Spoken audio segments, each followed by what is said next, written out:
गर्मी में तालाब में 3 बहू की रसोई। गरीब रेवती अपनी कच्चे माटी के घर आंगन की लिपाई पुताई कर रही थी। बस पूरे रसोई में मिट्टी तो भर दी, बस बारिश ना बरसे तो रसोई की लिपाई पक्की हो जाएगी, तो मेरी तीनों बहुओं की पहली रसोई कुशलता से निभ जाएगी। रेवती अपनी तीनों बेटों विकास, प्रकाश, कुंदन के साथ किराए के मकान में गुजारा कर रही थी। थोड़े समय पहले उसके तीनों बेटों का छेका मध्य वर्गीय परिवार की 3 बहनों से हुआ है और शादी का मुहूर्त भयंकर गर्मी के मौसम में पड़ा था।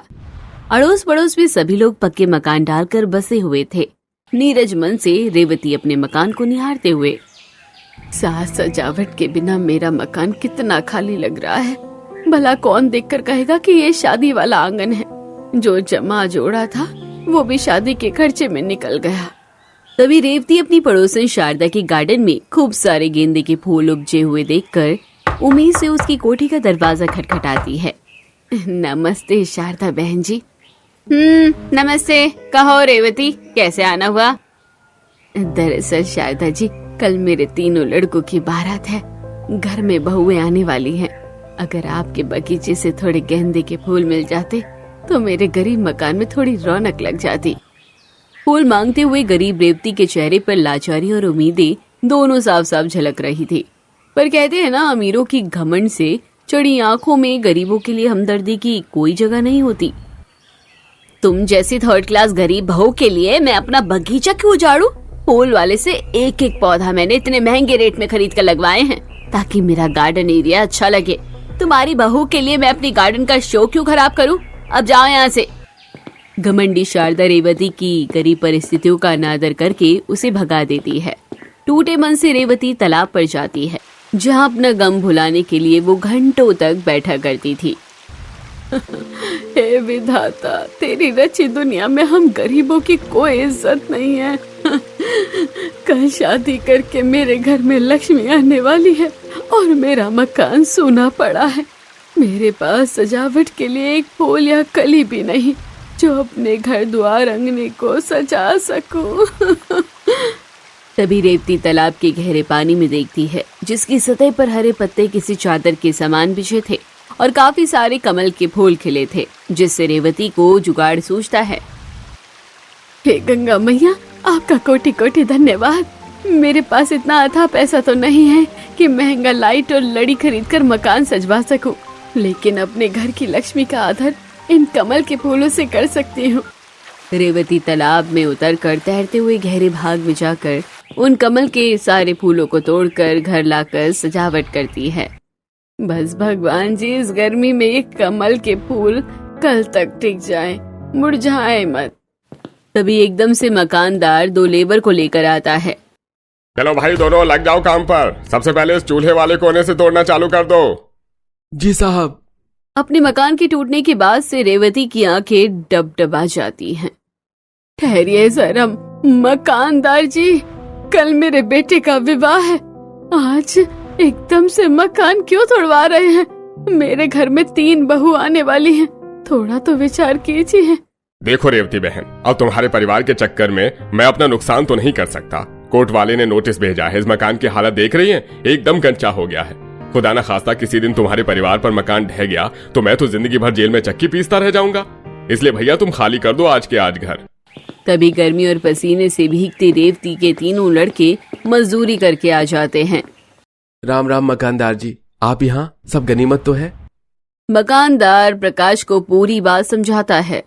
देख प्रकाश, तुम तीनों भाई समझदार हो। इतने सालों तक तुम्हारे परिवार को रहने दिया, लेकिन अब मुझे इस मिट्टी के मकान को तुड़वाकर 4 मंजिल पक्का मकान बनवाना है। फिर जब किराए पर चढ़ाऊंगा तो दोबारा ले लेना, तब तक भाई दूसरा देख लो कहीं। मकानदार जी, कल हम तीनों भाई की शादी है। आपसे हाथ जोड़कर विनती करता हूँ, बस कल तक के लिए ठहर जाइए। हम कल अपनी व्यवस्था देख लेंगे कहीं न कहीं। ठीक है, कल तक। परसों मैं सवेरे सवेरे आऊंगा, मगर और मुझे मेरा मकान खाली चाहिए। लालची ठगेरू मकानदार तीनों को धमका कर चला जाता है। अगले दिन सादगी से रेवती पूनम, कंचन, आशा को शादी करवाकर बहू बनाकर ले आती है, जहाँ रेवती आरती करती है। मेरे घर की लक्ष्मियों, तुम तीनों का खूब खूब स्वागत है। तभी कमल के फूलों से चौखट पर सजावट देखकर पूनम प्रशंसा करती है। माँ जी, आपने हमारे लिए कमल के फूलों से सजावट करी है। इन फूलों की सुगंध कितनी मनमोहक है। खुशी से बहू, ये फूल मैं तालाब पर से तोड़ कर लाई थी सजावट के लिए, पर अफसोस जितने मोह से इस घर के आंगन की लिपाई की सजावट की, कल ये आंगन सदा के लिए छूट जाएगा। पर ऐसा क्यों माँ जी? दरअसल मकानदार इस घर को तुड़वा कर बनवा रहे हैं, इसलिए सुबह ही खाली करना है। वैसे भी ये मकान भट्टी जितना तपता है गर्मी से। अगले दिन तड़के सवेरे तीनों बहू जरूरत का सामान गठरी में बांधकर सर पर ले लेती है और सास पति के साथ प्रचंड गर्मी में तालाब पर आती है, जहाँ काफी ठंडक भरा वातावरण था। इस तालाब के किनारे की जमीन बर्फ जितनी ठंडी है, वरना बाहर की सड़क तो अंगार जितनी सुलग रही थी। तालाब के किनारे का पेड़ पौधों से भरा हुआ शुद्ध वातावरण देखकर तीन बहुओं को जुगाड़ आता है।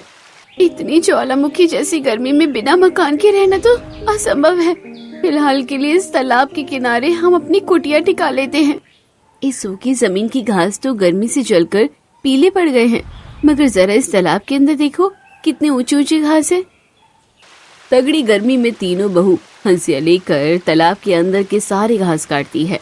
बहू, ये तालाब काफी गहरा है, संभल कर। हाँ माँ जी, हमें नदी तालाब का अंदाजा है, आप फिक्र मत कीजिए। वही तीनों के पति घने जंगल में लकड़ी काट के ले आते हैं। कड़ी घाम में लकड़ी काट कर लाने में कचुम्बा निकल गया। चलो जल्दी से नींव खोदकर काम शुरू करते हैं। अजी आप लोग घर रसोई बनाएं, हम अपने पहले रसोई के लिए सामान उठा कर लाते हैं। तीनों बहू कहर बरसाती गर्मी में जंगल आती है, जहाँ बाज बरगद के पेड़ से पत्ते झड़े हुए थे और जमीन में कुछ जंगली सब्जी उपजी हुई थी। ये देखो, पता है इन बाज के सूखे पत्तों की आंच दाएं दाएं लहकती है। चूल्हा जलाने का जुगाड़ तो हो गया। ये देखो, मुझे जंगली गोभी और कितना रसीला टमाटर मिला। बाकी थोड़ा बहुत अनाज हमारे पास मौजूद है।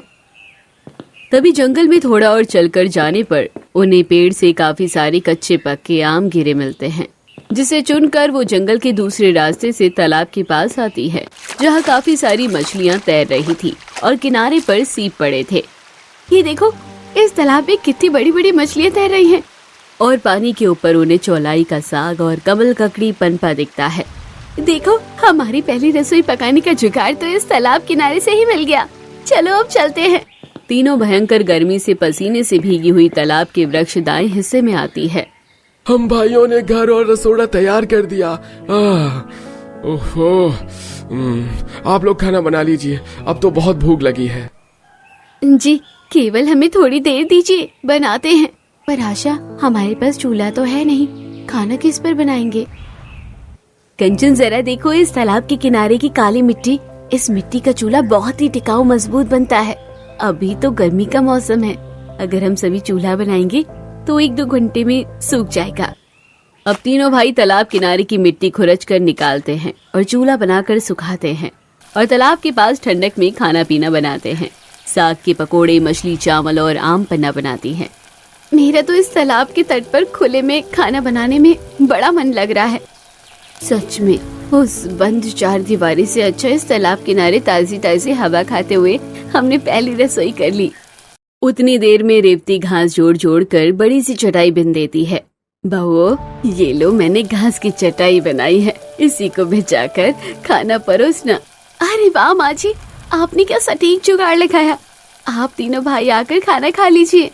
तीनों भाई तालाब किनारे की ठंडी ठंडी हवा में संतोष पूर्वक खाना खा लेते हैं। वाह, क्या मस्त मसालेदार मछली भात बनाया तुमने, मैंने तो भरपेट खा लिया। मुझे तो ये चौलाई के साग के पकौड़े बहुत चटपटे लगे। मुझको तो इस गर्मा गर्म मसालेदार मछली चावल से अच्छा ठंडा ठंडा आम पन्ना पीने में लग रहा है। बच्चों, तुम्हारी पत्नियों ने इतनी भयंकर गर्मी में तालाब किनारे खाना पका कर खिला ही दिया, यही बड़ी बात है। खा लो। कुछ देर में तीनों के पति खाना खा लेते हैं। तब झूठे बर्तन समेटकर बहुएं तालाब में मांझ रही होती है कि तभी तालाब में तेज लहर उठती है और गहराई में से सीप किनारे पर आ जाती है, जिससे उठाकर कंचन, अरे ये देखो, इस तालाब में सीप निकला। मैंने सुना है इसके अंदर बेशकीमती मोती होता है। ये कहते हुए कंचन जैसे ही सीप को खोलकर देखती है, उसमें चमकदार मोती होते हैं, जिससे वो गले का सेट, कान के टॉप्स वगैरह वगैरह बनाती है। वहीं उनके पति तालाब में से मछली निकाल कर बेचकर गुजारा करते हैं। तभी एक दिन पूनम तालाब के किनारे की घास को नोचकर, वैसे इस तालाब किनारे की जमीन काफी ज्यादा उपजाऊ है, हम चाहे तो अपनी रसोई के आसपास की जमीन को साफ सुथरा करके यहाँ पर साग सब्जी के बीज की बुआई कर सकते हैं। ये अच्छा जुगाड़ रहेगा, इससे रसोई में बनने लायक साग सब्जी तालाब किनारे से निकल जाएगा। अब तीनों बहू दोपहर की भभकती गर्मी में खुरपी लेकर तालाब के एकदम किनारे के हिस्से को खोदकर बीज लगा देती है और प्रतिदिन पानी पटती है। थोड़े समय बाद उसमें से सब्जी की फसल फूट पड़ती है। तालाब किनारे की ताजी ताजी सब्जी को अपनी रसोई में वो बनाती हैं। वहीं उनके पति मछली बेचकर घर का खर्चा चलाते हैं और तीनों बहू भयंकर गर्मी के तालाब किनारे की रसोई और घर में ठंडक में रहने लगती है।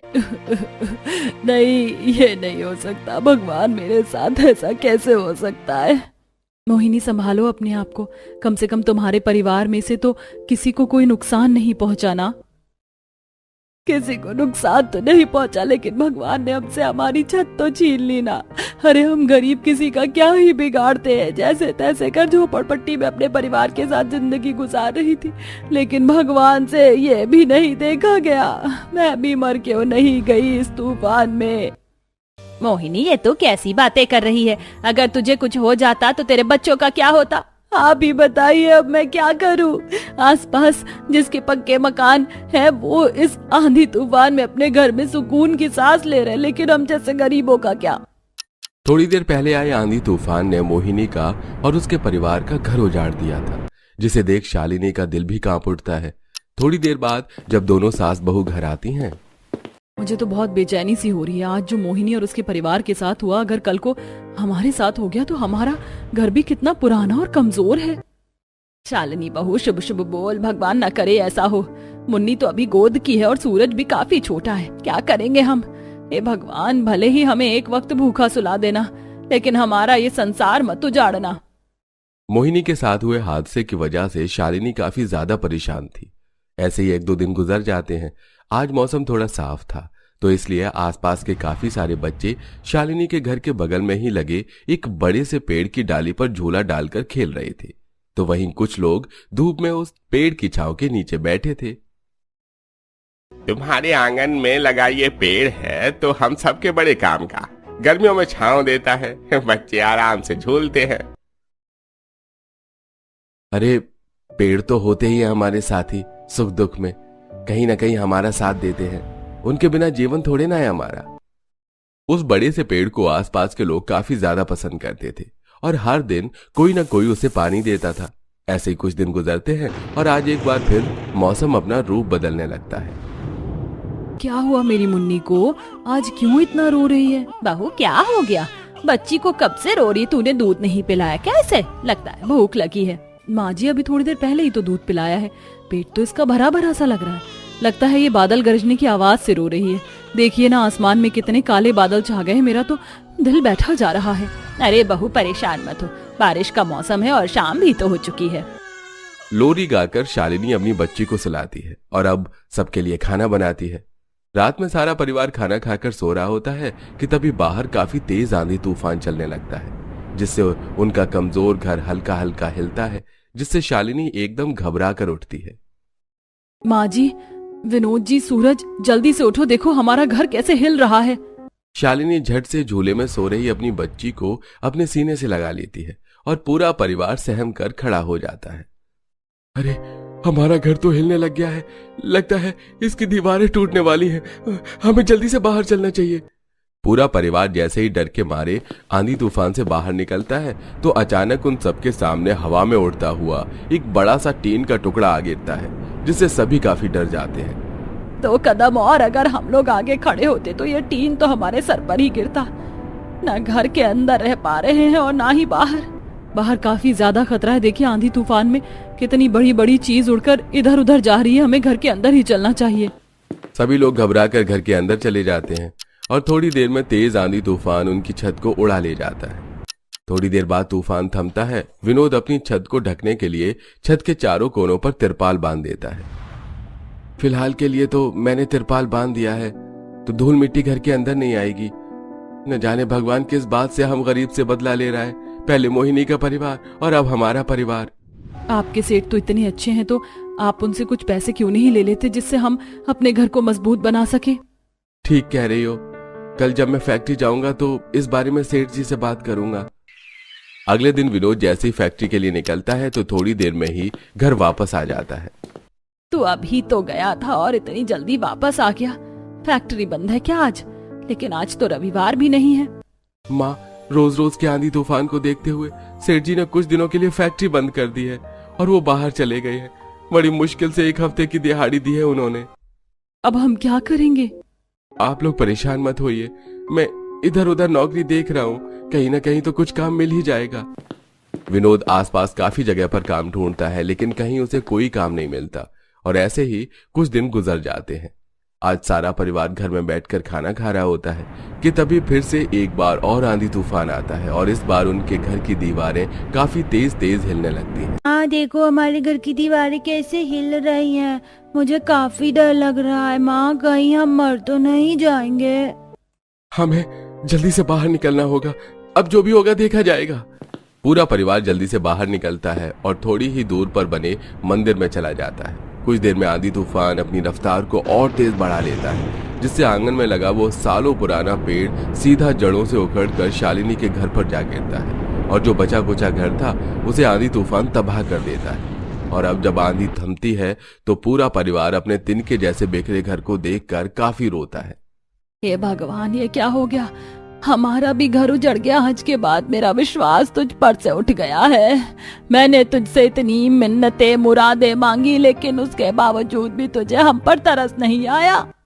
इस पेड़ के साथ तो मेरा पूरा बचपन बीता था। कभी सोचा नहीं था कि जिस पेड़ को इतना सब कुछ माना वही एक दिन हमसे हमारा संसार छीन लेगा। जहां एक तरफ पूरा परिवार रो रहा होता है तो वहीं दूसरी तरफ शालिनी की नजर उस बड़े से पेड़ के एक हिस्से में जाती है जहां काफी बड़ा छेद हो रखा होता है। शालिनी जब उसके अंदर झांकती है तो उसे पता चलता है कि वो पेड़ अंदर से काफी खोखला है। जिसने हमसे हमारा घर छीना वही हमारा घर बनेगा। ये पेड़ अंदर से पूरा खोखला है, शायद इसीलिए आंधी तूफान को ये झेल नहीं पाया और गिर गया। अब जब तक हमारे कहीं रहने का बंदोबस्त नहीं हो जाता हम इसके अंदर ही रहेंगे। लेकिन कोई पेड़ के अंदर कैसे रह सकता है और क्या इसके अंदर इतनी जगह होगी? अंदर से ये काफी ज्यादा खोखला है तो कम से कम इसमें आराम से बैठ तो सकते हैं। मेरे पास में इतने पैसे नहीं हैं कि मैं कहीं किराए पर घर ले सकूं, इसलिए अब इसमें ही हमें गुजारा करना होगा। पूरा परिवार सबसे पहले अपने टूटे फूटे घर के मलबे से अपना बचा कुचा घर गृहस्थी का सामान लेता है, जिसके बाद अब शालिनी और विनोद सबसे पहले उस पेड़ को अंदर से साफ करते हैं और रोशनी के लिए एक लालटेन लगा लेते हैं। रोशनी का तो बंदोबस्त हो गया, मैं इसके अंदर अब बैठने के लिए चादर बिछा देता हूँ। लेकिन चूल्हे का क्या? वो तो इसके अंदर नहीं बन पाएगा। वो तो बाहर ही बनाना पड़ेगा। आंधी तूफान में चूल्हा टूट गया है तो वो तो दोबारा बन सकता है। पूरा परिवार आंधी तूफान में गिरे उस पेड़ के अंदर ही अपना संसार बसा लेता है। उस छोटी सी जगह में भी सभी लोग जैसे तैसे करके अपने दिन गुजारने लगते हैं। हफ्ते भर से ऊपर हो गया हमें इस पेड़ के अंदर रहते हुए। कब तक इस पेड़ को अपना घर मान कर रहेंगे हम? माँ जी ये भी कोशिश में लगे हुए हैं कि जल्द से जल्द इन्हें कहीं नौकरी मिले तो ये भी हमें किसी ढंग के घर में ले चले। दोनों सास बहू घर को लेकर बात कर रहे होते हैं कि तभी बाहर फिर से एक बार और आंधी तूफान आने लगता है और उनका पेड़ घर भी हल्का हल्का हिलने लगता है। माँ जी ये क्या हो रहा है? ये पेड़ तो हिल रहा है, कहीं आंधी तूफान में उड़ तो नहीं जाएगा? बाहर भी नहीं जा सकते, बाहर और अंदर दोनों ही तरफ खतरा है। लगता है यही अब हमारे जीवन का आखिरी पल है। पूरे परिवार को लगता है कि वो अब इस आंधी तूफान में नहीं बच पाएंगे, लेकिन वो गलत थे। वो पेड़ भले ही अंदर से काफी खोखला था लेकिन काफी बड़ा और चौड़ा होने की वजह से ये काफी भारी भी था, जिसलिए तेज आंधी तूफान में भी वो हिलता तो है लेकिन उड़ता नहीं है। थोड़ी देर बाद जब आंधी तूफान थम जाता है, दादी माँ, मुझे तो लगा कि हम लोग हवा में उड़ जाएंगे लेकिन हम तो नहीं उड़े। शालिनी तुमने सही फैसला लिया था इस पेड़ के अंदर रहने का। कम से कम हमेशा आंधी तूफान से तो बचे। आपने भी सही कहा था कि ये पेड़ हमारे सुख और दुख दोनों समय में काफी काम आता है और आज भी देख लिया। अब आंधी तूफान आता जिससे पेड़ हिलता तो सही लेकिन पूरा परिवार उसमें सुरक्षित रहता। और ऐसे ही कुछ समय गुजर जाता है। विनोद भी आसपास छोटे छोटे नौकरी करके अपने परिवार का पेट भरता है, लेकिन एक दिन उनके पेड़ घर के पास दो आदमी आते हैं और उन्हें बाहर बुलाते हैं, जिसे देख।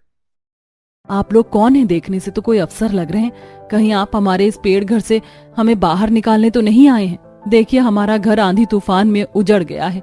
इस पेड़ के अलावा हमारे पास और कोई दूसरा सहारा नहीं है। इस आंधी तूफान में जिन लोगों के घर उजड़े हैं तो सरकार उन्हें सरकारी मकान में रहने के लिए एक एक फ्लैट दे रही है और वो घर आपका अपना ही होगा। क्या आप लोग सच कह रहे हैं? हाँ, और साथ ही सरकार आपके रोजगार में भी आपकी मदद करेगी। उन दोनों आदमियों की बात सुनकर पूरा परिवार काफी खुश होता है और उनके साथ जाकर कुछ वेरिफिकेशन के बाद अब उन लोगों को उनका खुद का पक्का मकान मिल जाता है और साथ ही विनोद की एक अच्छी जगह नौकरी भी लग जाती है। इसी के साथ अब पूरा परिवार ज्यादातर कई तरह के पेड़ पौधे लगाता है, क्योंकि वो जान बचा चुके थे कि एक पेड़ ही है जो उनके अंतिम समय तक भी उनके साथ नहीं छोड़ते।